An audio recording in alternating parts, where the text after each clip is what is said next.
दोस्तों, New Zealand cricket ने एक नया इतिहास रच दिया है ओडीआई सीरीज में इंडिया को इंडिया के घर में जाके हराकर। न्यूजीलैंड जो है पहली बार इंडिया में ओडीआई सीरीज जीतने में सफल रही है। इंडिया का रिकॉर्ड देखें तो पिछले 3 ओडीआई सीरीज में तो सिर्फ साउथ अफ्रीका के खिलाफ ही जीती, जबकि ऑस्ट्रेलिया के खिलाफ भी हारी थी। तो इंडिया के मैनेजमेंट पर लगातार सवाल उठ रहा है। इंडिया के खिलाफ न्यूजीलैंड का रिकॉर्ड देखें तो पहली बार ओडीआई सीरीज जीती है इस बार। इससे पहले टेस्ट सीरीज भी पहली बार जीती थी न्यूजीलैंड ने।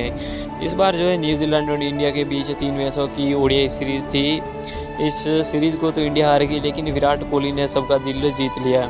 3 मैचों की जो ओडीआई सीरीज थी, पहला मुकाबला इंडिया जीती थी, फिर न्यूजीलैंड ने दूसरे में कमबैक किया और तीसरा मुकाबला जो एक रोमांचक टक्कर था, करो या मरो की सिचुएशन में जो है न्यूजीलैंड ने इस मुकाबले को जीत लिया। पिछली 3 ओडीआई सीरीज देखे तो 2 सीरीज हार चुकी है इंडिया का सबसे बड़ा हेडेक है, देख सकते हो, ट्रेविस हेड और Daryl Mitchell back to back centuries. इस सीरीज को जिताने में न्यूजीलैंड के डेरिल मिचेल का बड़ा हाथ है न्यूजीलैंड के लिए। मिचेल ने अपने वनडे करियर का जो 9वां शतक जड़ा और सबसे तेज 9 शतक जड़ने वाले वो इनिंग्स के हिसाब से चौथे खिलाड़ी है।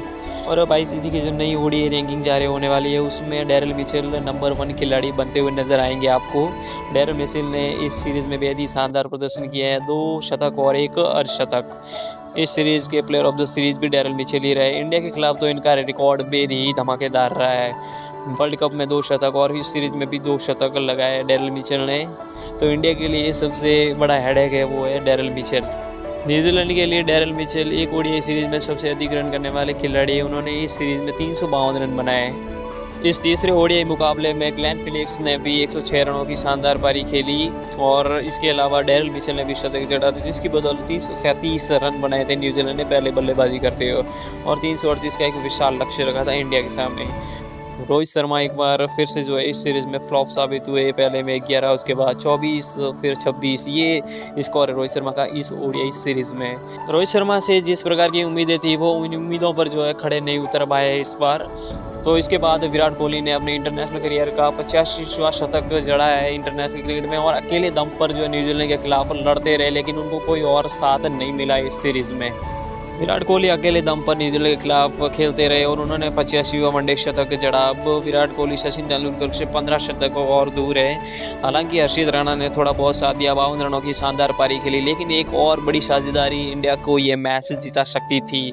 टॉप ऑर्डर का फेल होना इंडिया के हार की सबसे बड़ी वजह है। विराट कोहली ने इस मैच में 124 रनों की पारी खेली, लेकिन वो भी टीम को जीत दिला नहीं पाए और यही रीज़न रहा कि न्यूजीलैंड ने इस ओडीआई सीरीज़ को 2-1 से अपने नाम कर लिया है। न्यूजीलैंड के लिए बहुत ही ऐतिहासिक जीत है, पहली बार ओडीआई सीरीज जीती है न्यूजीलैंड ने इंडिया में। गौतम गंभीर की कोचिंग पर भी लगातार सवाल है। तो न्यूजीलैंड ने पहली बार जो इंडिया में कोई ओडीआई सीरीज जीती है, तो ये उनके लिए बेहद ही खास मोमेंट है। इसके अलावा इंडिया जो है पहली बार इंदौर में कोई वनडे मुकाबला हारी है। तो न्यूजीलैंड की इस सीरीज जीत के हीरो है डेरिल मिचेल, इसलिए उनको जो है प्लेयर ऑफ द सीरीज का अवार्ड मिला है इस सीरीज में।